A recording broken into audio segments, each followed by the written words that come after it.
Eh bien, mesdames et messieurs, bonsoir et soyez les bienvenus dans cette grande édition de la soirée sur la chaîne de l'Unité nationale dont voici le développement. Le Comité national de lutte contre l'apatridie en République centrafricaine, à travers le ministère de la Justice, a organisé vendredi dernier au stade de 20 000 places un atelier de validation du rapport d'études sur la stratégie d'apatridie en République centrafricaine. Le coup d'envoi a été lancé par le chef de mission en matière des droits de l'homme, Julius Rufin Ngouadebaba. Le point avec Brion Joly Koyameli. Cet atelier d'une seule journée qui a regroupé plus d'une dizaine de participants relevant du Comité national de lutte contre l'apatridie en République centrafricaine a pour objectif de faire l'analyse des différents instruments existants afin de proposer des pistes d'action pour y remédier de manière adaptée et durable. L'un des membres du comité dégage ici le mobile de cet atelier. L'idée de cet atelier, c'est une étude qui a été diligentée par le HCR pour la lutte contre l'apatridie. Et cette étude a été menée par un centrafricain. Et aujourd'hui, nous nous présentons pour l'atelier de validation de ce document de travail. Ce que le document contient, c'est un document d'étude. Un document d'étude qui recueille les informations sur l'apatridie. Et ces informations, nous sommes aujourd'hui pour valider, pour voir est-ce que ces informations sont fiables, oui ou non. Et c'est lors de cette validation que nous allons voir ce qui est à l'intérieur. Bien sûr, dans le document, il y a eu des recommandations et effectivement, nous en tant qu'experts, parce qu'il y a certains personnels de la société civile, du gouvernement et tout, nous allons nous atteler pour voir quelles sont les recommandations à faire pour envoyer le document au niveau du gouvernement. Eh bien, autre fait de l'actualité, l'École nationale d'administration et de la magistrature a servi de cadre hier à l'ouverture de la formation d'une seule journée des comités de gestion et des comités de gestion de plaintes et des mécanismes de gestion sensibles à la violence basée sur le genre dans le cadre de la mise en œuvre du projet PRADAC. Plus de précision avec Rosélie Yassifet Ndapayassa.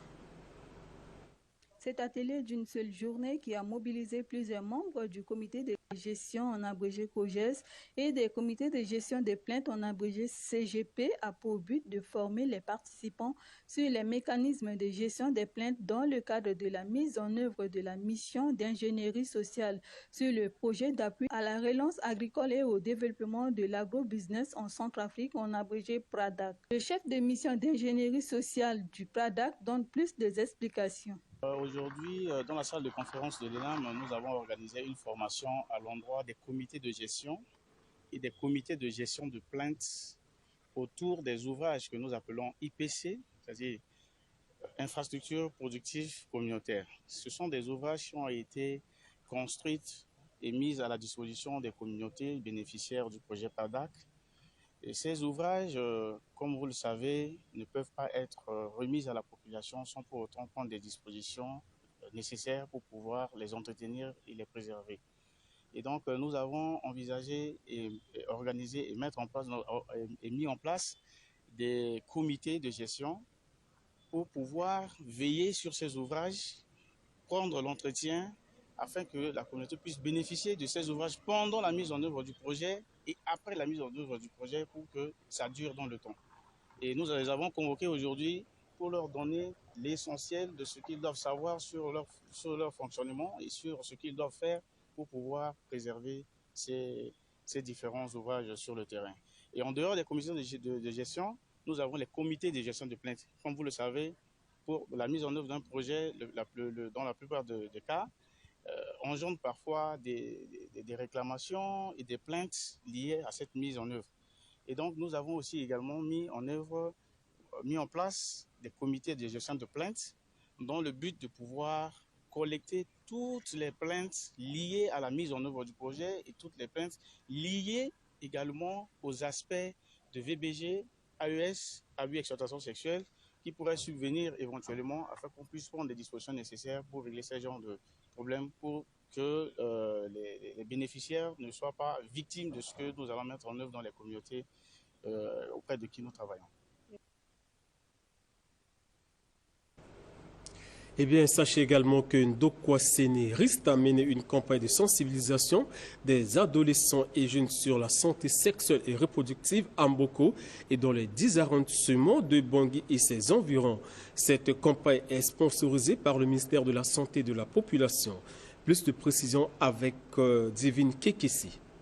Il s'agit d'une campagne visant à sensibiliser les jeunes âgés de 10 ans en allant sur les IST et leur expliquer les méthodes de lutte contre les maladies telles que la gonococcie, la syphilis, le VIH et l'avortement des grossesses pour leur éclairage. Dans leur sensibilisation, il est fait mention du traitement gratuit presque à Ndokwa Sénérista.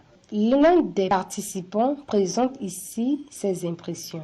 Vraiment, c'est une campagne de sensibilisation qui vient à point nommé parce que dans notre arrondissement, c'est un nouveau arrondissement et surtout un arrondissement où vraiment le taux de scolarité est très faible, à tel point que les jeunes font vraiment à leur tête.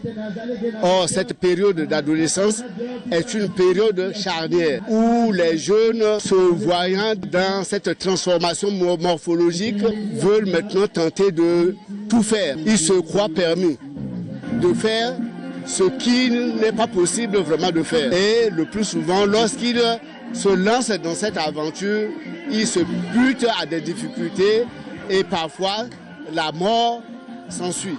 Où vraiment des maladies sexuellement transmises sont fréquentes et c'est ce qui fait que pour la plupart du temps, vraiment, nous avons beaucoup de difficultés dans le 9e arrondissement. Il est à noter que cette séance de sensibilisation est agrémentée par des sketchs.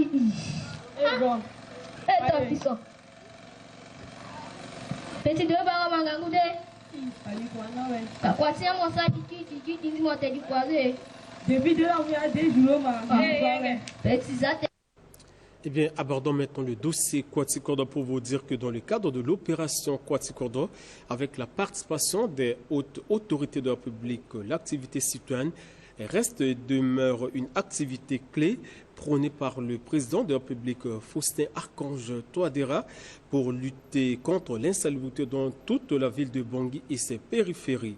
Pour ce samedi, le ministre d'État à la justice Arnaud Dubaï Abazen, ensemble avec le ministre coordonnateur de l'opération Kwatikodo Bounou Yapandé, on prépare activement aux premières heures à l'aéroport Bangui Poko comme cible. Le point avec Obed Koyameli.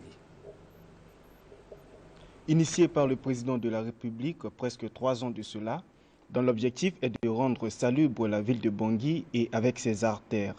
Pour ce samedi, l'enceinte de l'aéroport Bangui Poko était leur cible en guise d'entretien. Le ministre coordonnateur résume le bilan de cette activité quotidienne. Bon, faisons un petit retour en arrière. Je dirais aux Centrafricains que nous avons multiplié nos actions ces derniers temps. Au lieu que les activités se déroulent samedi, nous avons ajouté des jours supplémentaires pour faire en telle sorte que la ville de Bangui s'anime en propreté, en entretien, en amélioration de son environnement. Et c'est ce qui est fait. Jusqu'aujourd'hui, les choses se poursuivent. Vous savez que d'ici peu, nous allons accueillir, je dis d'ici peu, mais la semaine prochaine, nous allons accueillir la conférence des chefs d'État de la CEMAC et il va falloir à ce que tous les Centrafricains se mobilisent, et ce que j'apprécie d'ailleurs. Pour certains, ceux qui se sont organisés en association se sont vraiment engagés de manière formelle à contribuer efficacement à la réalisation de ces travaux. Et ce matin, comme vous le savez, nous avons été jusqu'à l'aéroport de Bangui. Nous avons tendu la main aux sapeurs-pompiers militaires. D'ici demain, les sapeurs-pompiers civils, ceux de la protection civile, rejoindront le dispositif pour que ces choses-là avancent. Et les sapeurs-pompiers militaires avec les civils et un promoteur centrafricain, Banou Kepa, eux, ils se consacreront uniquement aux travaux de nettoyage, je veux dire de lavage du goudron. Faire en telle sorte que la beauté de nos ruelles, de nos avenues sortent avec les rues en enrobé qui sont en train de faire. Il faut que l'éclat apparaisse clairement aux yeux de tout le monde. Et nous avons visité l'aéroport de Bangui, les travaux se font là-bas de manière manière soutenue. Tout se passe bien. Vous avez pu constater au niveau du marché combattant aussi le travail qui a été fait par la brigade d'intervention de répression qui a libéré carrément la voie et puis nous avons vraiment apprécié à sa juste valeur ce qui est fait là-bas, même au niveau du marché de combattants, ce qui est fait là-bas. Et nous ne restons pas là. Au niveau de beaucoup d'arrondissements, au niveau de l'avenue Conjugo, il y a un travail avec le ministre de la Communication qui s'est effectué là-bas, d'abord avec le ministre d'État à la Justice avant qu'il me rejoigne au niveau de l'aéroport de Bangui, au centre-ville. Les avenues, vous constaterez que les travaux de bitume se poursuivent pour surfacer les crevasses que vous avez vues ça et là sur les avenues. Nous avons minimisé les conditions de circulation, les conditions dangereuses de circulation sur nos routes.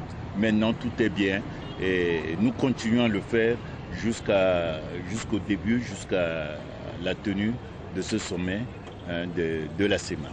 En guise de rappel, le sommet des chefs d'État et des gouvernements de la CEMAC aura lieu dans les prochains jours à venir.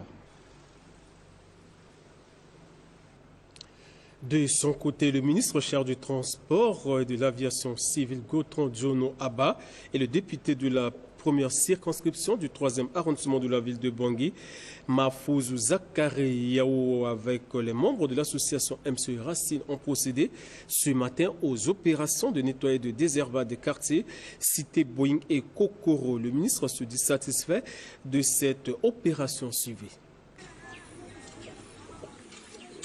Je pense qu'il y a une très forte mobilisation de la part de la jeunesse pour cette activité de Pachukodro aujourd'hui. Et je me rends compte que l'appel du président de la République, le professeur Kostar Constadera, dans le cadre des activités de Pachukodro aujourd'hui, a payé parce qu'il y a une prise de conscience au niveau de la plupart de la population, de nos jeunesses qui se mobilisent pour nettoyer les alentours, lutter contre l'insalubrité et promouvoir l'hygiène. C'est une question de santé publique, c'est une question de bon sens, c'est une question du cadre de vie pour bien respirer et faire de notre ville une ville propre. À cette catégorie de compatriotes, je fais un appel à une prise de conscience parce que la question de la propriété implique la question de la santé publique, la question du cadre de vie, la question de la beauté de notre capitale. Donc je pense que tout le monde est concerné et que ces genres de comportements cessent et que cela puisse rejoindre la majorité dans le cadre des activités de Pachukodro pour vraiment atteindre les objectifs que nous nous sommes tous fixés. Donc il arrive des fois aussi, je me déplace dans les autres arrondissements pour être avec les compatriotes, comme le fait le président de la République aussi régulièrement. Il va d'arrondissement en arrondissement, secteur en secteur, quartier en quartier. Donc en tout cas, c'est tout le capital qui est visé. Donc nous, on doit être partout et en même temps.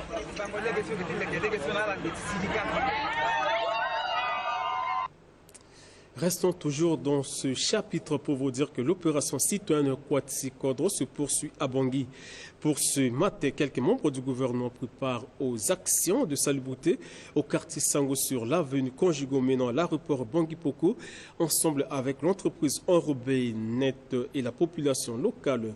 Le point à travers ce reportage. L'opération citoyenne Kwatsi-Kodro qu'a effectuée la dite entreprise en collaboration avec les membres du gouvernement vise à embellir la ville de Bangui à travers le nettoyage des avenues Conjugo ainsi qu'aux enlèvements des ordures qui se sont entassées aux abords, afin que cette ville soit propre, brillante et attirante à l'arrivée prochaine des chefs d'État et du gouvernement de la CEMAC. La charité bien ordonnée commence par soi-même. Je suis du 2e arrondissement. La confection de ce pick-up a été confectionnée dans le 2e arrondissement. Donc, ça veut dire que je dois commencer à nettoyer l'enrobé qui se trouve dans le 2e arrondissement avant de m'occuper des autres. Donc voilà, l'initiative c'était ça et vous voyez, aujourd'hui j'ai commencé dans le 2e arrondissement.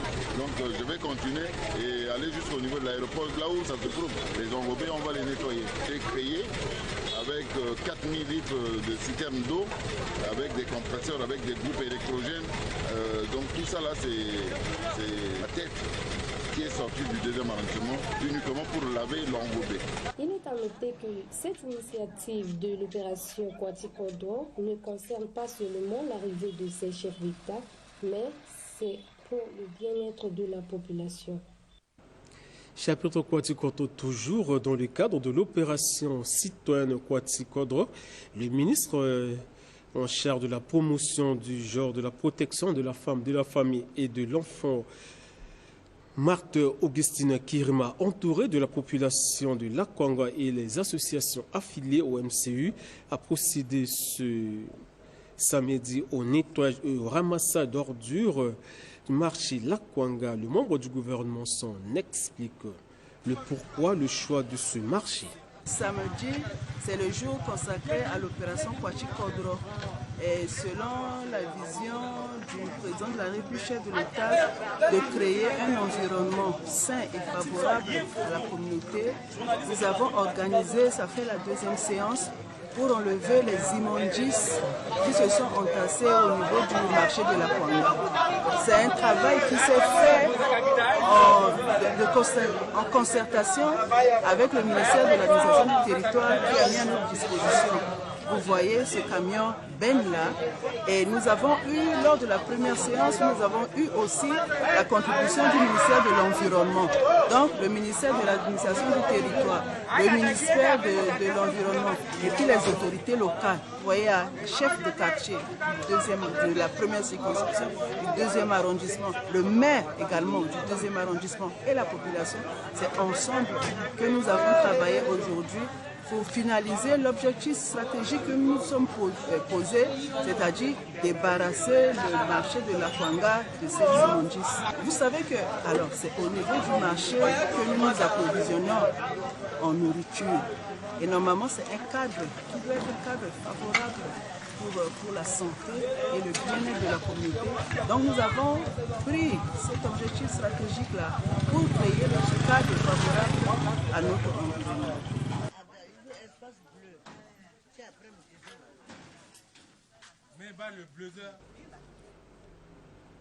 En nécrologie, les obsèques du regretté Robert Ngoké, président du Chambre de commerce des mines et de l'artisanat, ont eu lieu ce samedi au Palais des Sports à Bangui.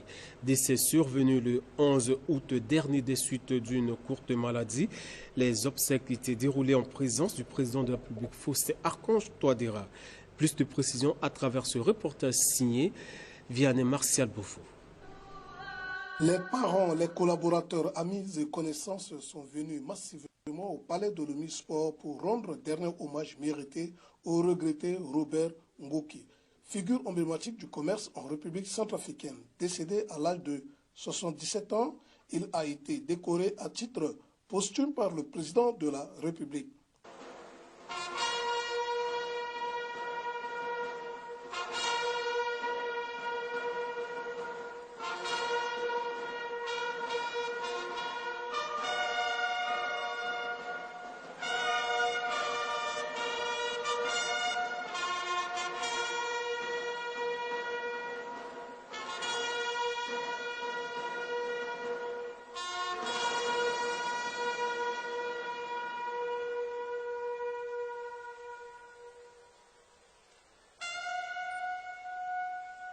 L'oraison funèbre a été faite par Madame Annie Gisèle Pana, ancienne ministre. Au cours de cette cérémonie, on a enregistré plusieurs témoignages des parents, amis et connaissances, suivis du dépôt des gerbes de fleurs. Et pour nous, les ressortissants de la région de l'Équateur, c'est le grand rassembleur. on peut le dire, c'est l'arbre à palabre. C'est sous ce baobab-là que nous nous retrouvons à tout moment quand il s'agit de petites histoires, que ce soit entre ceux de la Mambéré, de la Mambéré Kadé, de la Salambaéré. C'est lui qui nous rassemble tous sur le terrain. Un dernier exemple que j'ai à donner pour les élections 2025, il nous a tous rassemblés, les candidats, pour nous parler. Pour dire que vous êtes tous des frères et des sœurs. Allez, pas en rond dispersé, mais en rond serré. C'est la politique, mais la famille reste. Et ça, là, ça reste gravé dans la tête de tout ressortissant de la Mambéré Kadé. Rappelons que le frère Robert Ngoki est marié et il a laissé derrière lui une veuve, 7 enfants et plusieurs petits-fils.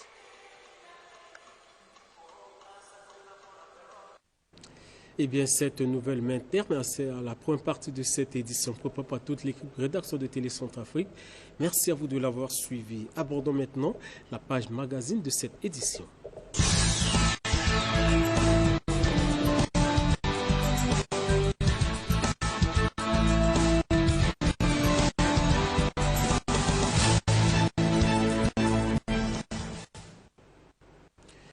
Mbaïki, chef-lieu de la préfecture de la Lobaye, a vibré hier vendredi à la cérémonie inaugurale du centre de transformation agroalimentaire et du centre d'alphabétisation au village Mbangi.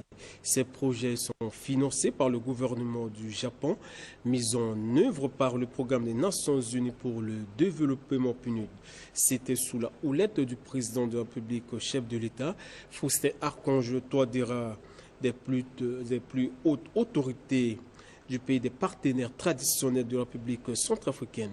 Le point à travers ce reportage est signé Junior Prince Maliavo. Quant à moi, je vous souhaite une excellente soirée accompagnée de la chaîne de l'Unité nationale. Portez-vous bien et à la prochaine.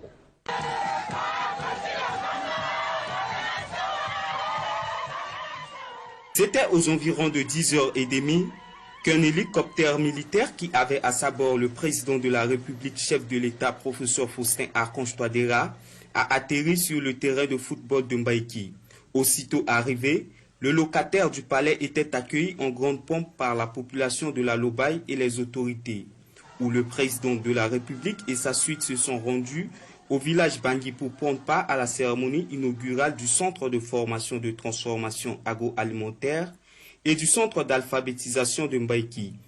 Ces projets sont financés par le gouvernement du Japon et mis en œuvre par le programme des Nations Unies pour le développement PNUD. Plusieurs discours ont été prononcés lors de cet événement. Dans son allocution, le maire de Mbaïki a souhaité la bienvenue à toutes les personnalités et les partenaires. Ainsi, il a exprimé sa gratitude à l'égard des autorités et des partenaires traditionnels de la République centrafricaine pour ses réalisations dans cette localité. Quant aux représentants du programme des Nations Unies pour le développement PNUD et celui de la Banque mondiale, ces derniers ont réaffirmé leurs engagements constants pour soutenir le gouvernement dans sa politique. La parole revient au président de la République, chef de l'État, qui se dit très ému d'être à Mbaïki, chef-lieu de la Lobaye, et demande à la population de faire bon usage de ces infrastructures et n'a pas cessé de remercier les partenaires traditionnels de la République centrafricaine. Me retrouver aujourd'hui à nouveau à Mbaïki, chef-lieu de la préfecture de la Lobaye, au milieu des populations laborieuses et surtout accueillantes de l'une des dynamiques préfectures de notre pays. Chers compatriotes de Mbaïki et des localités environnantes, pour votre accueil fraternel, témoignage de votre hospitalité légendaire. Je tiens à vous remercier du fond du cœur pour votre adhésion massive et inconditionnelle à ma vision pour le développement de la République centrafricaine. Vision inspirée des idéaux chers à notre président fondateur, Feu Barthélemy Boganda.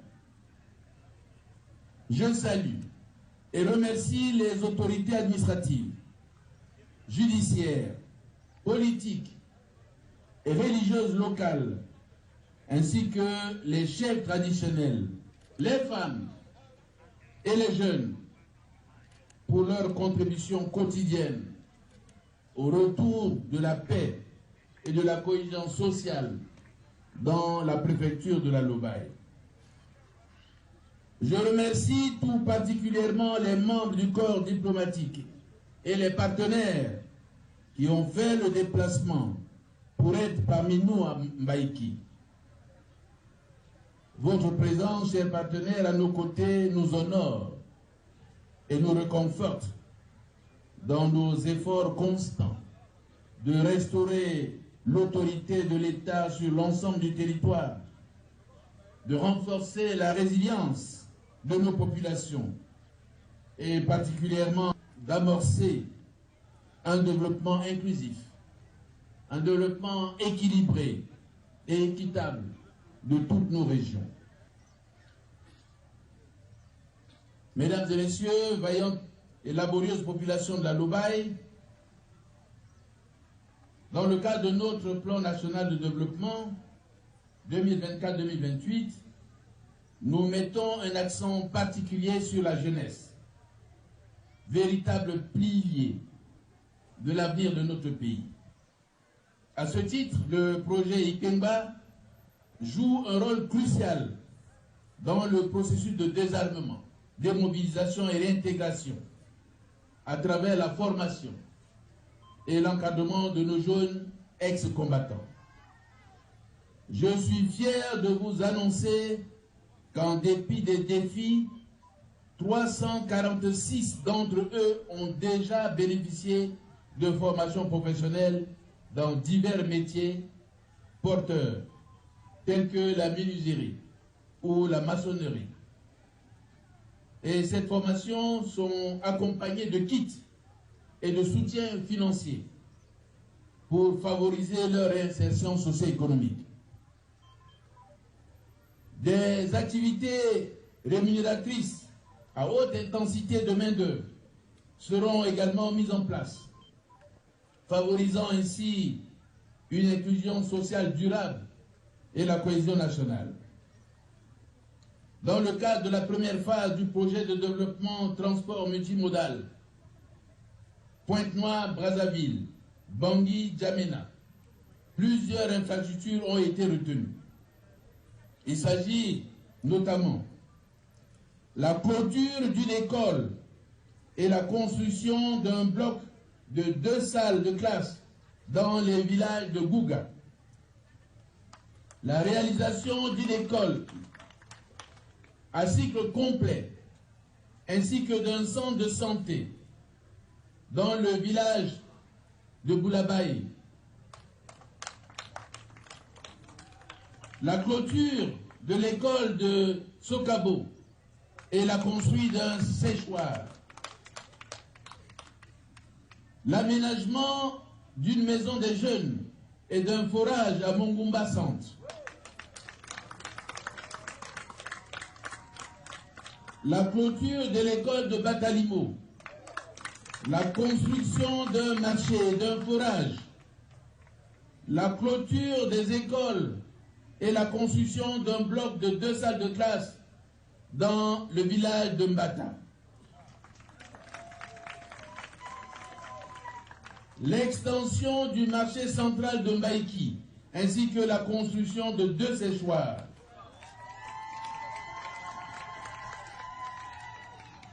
La réalisation d'un centre de santé et d'un forage.